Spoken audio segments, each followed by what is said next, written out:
Përshëndetje, unë jam Mesut Shabani, jeni në podcastin Mesut Shabani, bëni subscribe. Miqtë mi, sot ka qenë një ditë se përket politikë bërjes shqiptare në Maqedoni me kthesa mjaft interesante. Se si idetë e menduthashit sot më drejtuan nga jo se është koha që më në fund politikë bërja shqiptare në Maqedoni të kthehet të të varve. Të kthehemi pak më vonë për të dëgjojmë se çfarë tha sot menduthashi.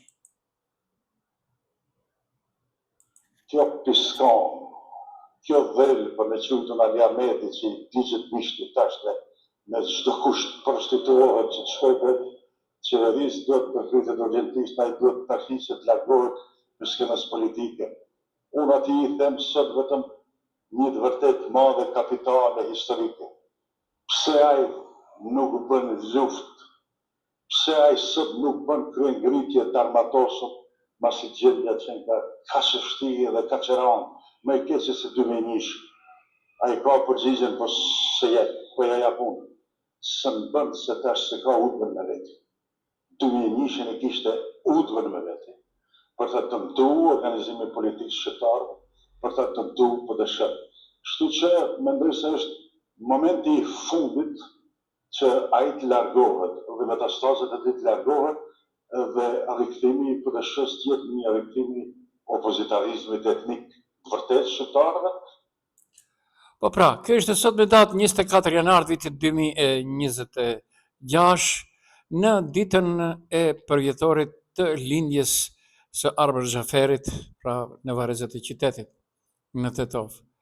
Pa marrë parasysh ndodhit, dhe atë që e tha menduthashi. Më ka befasuar deklarata e Arben Fetajt, merrni me mend, edhe ai merret me Arben Xhaferin. Nëse mbiet të flas të vërtetën, më mirë se unë dhe kuptohet kryetari i PDSH zoti Menduthashi askush se njeh Arben Xhaferin. Intervistën e parë që e ka dhënë në Tetov, Arben Xhaferi ka qenë në radion time, Radio Visari, 1993, larg. Intervistën e ka udhëhequr, tash nuk do të mbesoni, por duhet të mbesoni, Baton Haxhiu. Baton Haxhiu ka qenë 1 vjet asë kohë, thënë unë e kam marrë në punë në Radio Visari, korespondent nga Prishtina, dhe erdhi që të udhëheqë misionin. Nuk prishte punë. Unë dhe Arben Xhaferi njihemi gjatë para asaj, qysh kur unë bëja praktikën në Radio Prishtinë, ai bënte njiheshim edhe familjarisht, sepse babai tim e babain tim kanë punuar së bashku këtu në një organizatë delikates. Pra kishim një njohuri paraprake. Menduthashi është gjallë, pyetni, do t'ja vërtetoj. Pra, Arben Fetaj, mos fol kopalla. Arben Xhaferin s'ke pasur rast.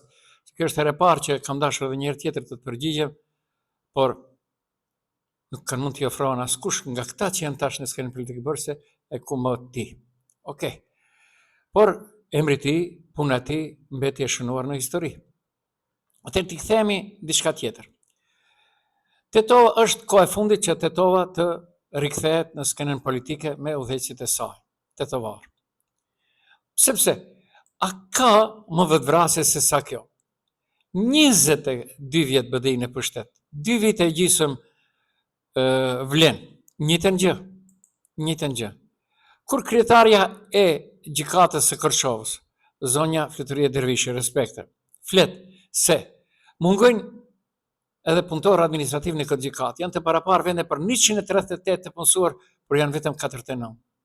Çfarë u bë me 89 të tjerë? A udhimset vlenit që të punësojnë? Udhimset Ministria e Financave? Udhimset Ministria e Drejtësisë? Po ashtu edhe një përgjigje për ish ambasadorën veshme amerikane Ageler. Ku je zonjë nderuar? Si nuk e vizitove edhe gjykata tjere, por vetëm u ndale në Shkup. Ne shumë shka dim zonja Ageler, por nga edukata dhe kultura nuk ta themi. Të ndëgjojmë se çfarë tha sot zonja respektuar Fluturia Dervishi, kryetare e gjykatës themelore në Kërçov. Përveç të procesuarve në gjykatën tonë, kemi të deleguar në moment edhe 3 gjykatës nga gjykata e themelore Kostivare. Mirë po, delegimi është punë Gjykatat në vendin tonë janë institucionet ku qytetarët kanë më pak besim, por krahas besimit e gjykatave u mungon edhe kuadri. Një prej tyre është edhe gjykata e Kërçovës. Kryetaria Fluturia Dervishi thotë se përveç gjykatëve mungojnë edhe punëtor administrativ. Janë të parapar vende për 138 të punësuar, por janë vetëm 49. Për moment në gjykatën e Kërçovës janë të punësuar gjykatës 5, ndërsa sipas sistematizimit janë të parapara 13 vende punësi gjykatës. Përveç të punësuarve në gjykatën tonë, kemi të deleguar në moment edhe 3 gjykatës nga gjykata e themelore festivale. Mirë po, delegimi është punë e caktuar nga një vit. Po pra, dhe unë tash do i kthehem asaj Tetovës, po do mba pak i mençur. Gjykatat në vendin tonë janë institucione ku qytetarët kanë pak besim. Si tha Mickovski 2% dhe të arriti rrogat, po do arritin rrogat. Po krahas besimit, gjykatave u mungon edhe kuadri. Siç e dëgjuat, njëra prej tyre është edhe rasti i gjykatës në Kërçovë. Kryetaria e gjykatës tha edhe këtë, në 2025 janë pranuar 17.730 lëndë dhe janë zgjidhur 17.771. Dhe më thonë, kanë zbërthyer 41 lëndë më shumë se sa kemi pranuar. Jam këshilluar sot me ligjin për gjykatat. Ligji nuk vendos kuotë vjetore, për shembull 300 apo 500 lëndë. Vlerësimi bëhet nga Këshilli Gjyqësor mbi bazë llojit të lëndëve, a janë penale, civile apo kundërvaqe, kompleksitetit, afateve ligjore, mesatarës kombëtare për atë gjykatë. Mesatarja praktike jo zyrtare. Nga raportet vjetore të gjykatave, del se gjykatës i shkallës së parë arrin të zgjidh rreth 300 deri 600 lëndë në vit për një gjykatës. Në gjykatat e vogla shpesh më shumë. Pra rasti gjykatës së Kërçovës me shifra, 5 gjykatës aktiv, 17.730 lëndë të pranuar në 2025, 17.771 të zgjidhura. Kjo i bie 3.550 lëndë për gjykatës në vit, ose 14 deri 15 lëndë në ditë pune. Kjo është jashtëzakonisht e lartë dhe tregon mungesë serioze kuadri, mbi ngarkesë strukturore, rrezik për cilësinë e vendimeve. Çfarë do thotë kjo politikisht e institucionalisht? Sistematizim 13 gjykatësh, realisht 5. Dështimi i shtetit, jo gjykatëve. Vlen, dëgjoni ju që akuzoni BDI-n, se BDI-ja mos ish për kur gjë. Kemi zbërthyer më shumë se kemi pranuar të ngullon bukur, por nuk e justifikon me ngarkesën kronike. Nuk ka normë ligjore fikse sa lëndë një gjykatës mund të zgjidh, por 3.500 plus lëndë për gjykatës është alarm institucional. Ky është argumenti i fortë për presion publik, për analiza të shumta të mediave dhe përgjegjësi e Këshillit Gjyqësor dhe Ministrisë së Drejtësisë. Vlen hesht. Dhe për atë themi se është koha që skenën politik bërje në Maqedoni ta drejtojnë tetovarët.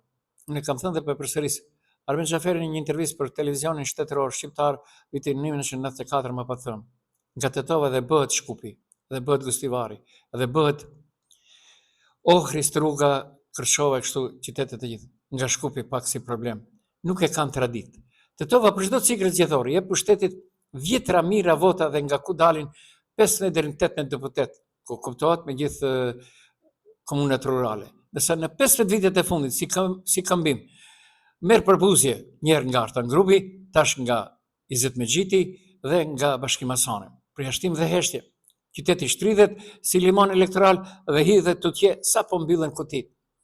Deputetët që dalin nga zona 6, pra komunës së Tetovës, janë kthyer në figura kartoni, të zëshëm në fushat, të padukshëm në pushtet.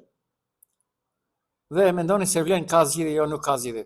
Vlen është kopje e BDI 2, apo si tha Sela, fundrinat e Taravari, fundrinat e BDI-s. Edhe me Vlen storia e njëjtë për 2 vite pushtet, si BDI për 15 vite të Artan Grupit. Nga Vlen me zy se u ka dalë një gjysmë ministrie për Tetovën, dhe të Ministria e Ekonomisë, të cilët ja morën të gjitha kompetencat. Asnjë drejtor, asnjë institucion kyç, sepse kështu e do qendra.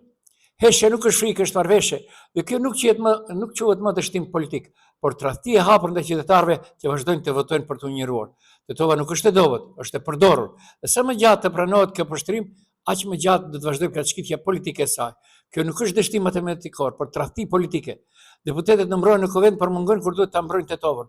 Pyetja nuk është pse pushteti nuk vjen në Tetovë, por kush po e mban qëllimisht larg dhe pse heshin ata që duhet ta flasin, sepse kështu a kërkon politikbërja maqedonase, e bllokut maqedonas.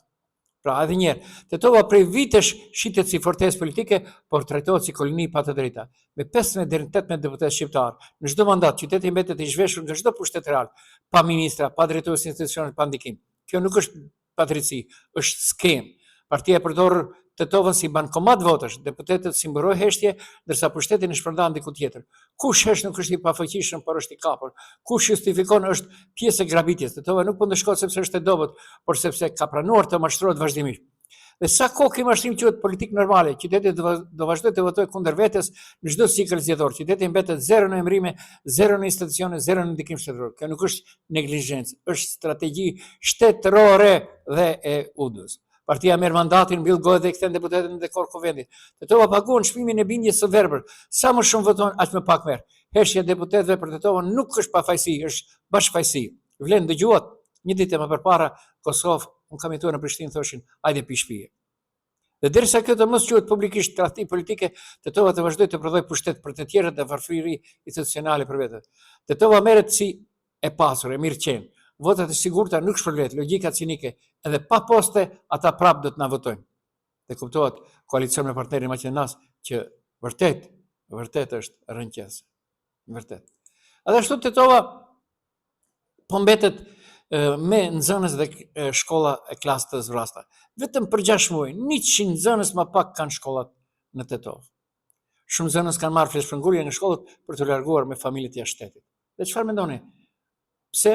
Sepse jetojnë shumë mirë, jetojnë ato të Vlenit, dhe atë një grup nga Shkupje. Edhe hiç nuk skuqen, 5 pare nuk japen, dhe nuk u vjen mbare. Votat i marrin Tetovë, vendosin për shkollë. Apo sashish ky që asnjë vot nuk e ka marrë gjatë mandatit 2021 Arben Fetaj. Unë nuk e di se si një ditë do të del familjarëve të tij përpara. Dhe të ndëgjojmë se tash çfarë u tha sot BDI Vlenit për Shkupjen dhe Universitetin Nëna Teresë. Pas dërimit të pushtetit, hapi i parë ishte kapja politike. Universiteti shndrua në bazë partie. Pastaj erdhi mashtrimi më i madh. Para zgjedhjeve u inskrua fillimi i ndërtimit të kampusit të ri universitar. U soll vetëm një makineri ndërtimi, një bulldozer për kamera. U çojtën punë përgatitore, por në realitet të shkatërrua terreni dhe u prishën kushtet ekzistuese. Dhe një ditë pas zgjedhjeve, gjithçka u nda.